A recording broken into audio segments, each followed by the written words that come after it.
You buy a coffee. It's $5. Not a big deal. You do this most weekdays, so let's call it 4 times a week. That's $20 a week. Roughly $80 a month. About $960 a year. Still not shocking. It's just coffee. Everyone needs a little joy in their morning. But here's the number nobody shows you. If you took that same $80 a month and invested it instead, starting at age 25, by the time you're 65, at a 7% average annual return, that just coffee money would be worth over $200,000. One small daily habit, quietly compounding into 6 figures you never got to keep. My name is Jack. If you've ever been told it's just a coffee, don't worry about it. This video is going to show you exactly why that advice is mathematically incomplete. Let's be clear about something first. This isn't a video telling you to never buy coffee again. That's not the point. And honestly, that kind of extreme advice is why so many people ignore personal finance content entirely. The point is understanding what a small, recurring expense actually costs you over time, so you can make an informed choice instead of an unconscious one. Here's the math, step by step. $80 a month sounds small in isolation. But money that goes toward a recurring expense isn't just spent once.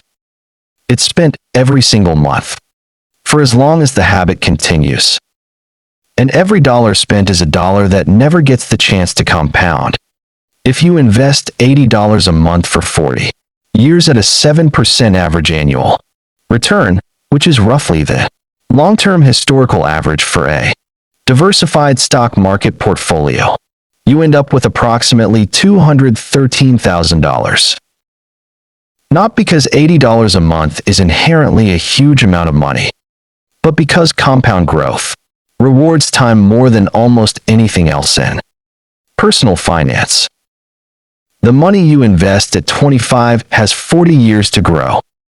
The money you invest at 45 only has 20. Same monthly amount, wildly different outcome. Purely because of when you started. Now here's where this gets interesting. Because the number isn't really about coffee specifically. Coffee is just the easiest example because almost everyone has some version of it. A small, recurring, easy to justify expense that never feels significant in the moment. It could be a subscription you forgot you had. It could be daily takeout instead of a packed lunch. It could be a slightly more expensive version of something you buy anyway. The specific expense doesn't matter. What matters is the pattern, small, frequent, unexamined spending compounds into a shockingly large number over decades. Precisely because it's frequent enough and long enough for compounding to do its work. This is also why the "it's just $5" argument, while true in the moment, is incomplete as financial advice. Nobody makes one $5 decision. They make the same $5 decision hundreds of times a year. For years, sometimes decades. And each time they make it, they're not just spending $5. They're spending $5 plus every year of growth that $5 would have generated between now and retirement. So what do you actually do with this information? Not panic, not swear off coffee forever. Just get intentional about it. Step 1. Identify your actual coffee, the small, recurring expense you've never really examined. It's usually not the coffee itself. It's whatever your version of an easy, automatic daily or weekly purchase happens to be. Step 2. Don't eliminate it entirely if it genuinely brings you joy. Instead, ask whether a slightly smaller version of the same joy exists.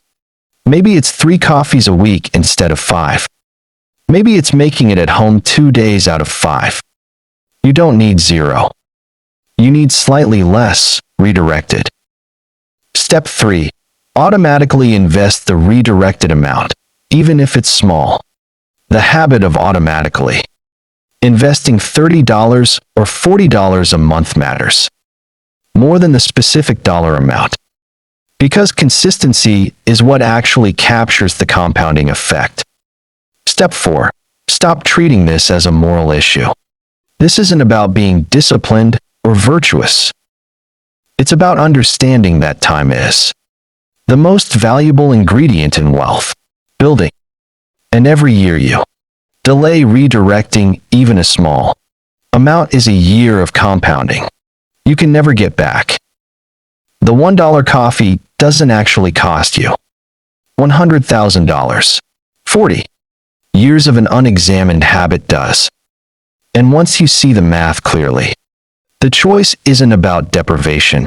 It's about deciding with open eyes exactly what your daily habits are actually worth to your future. If this changed how you look at your own small daily expenses, hit subscribe, drop a like, and tell me in the comments, what's your version of the $1 coffee?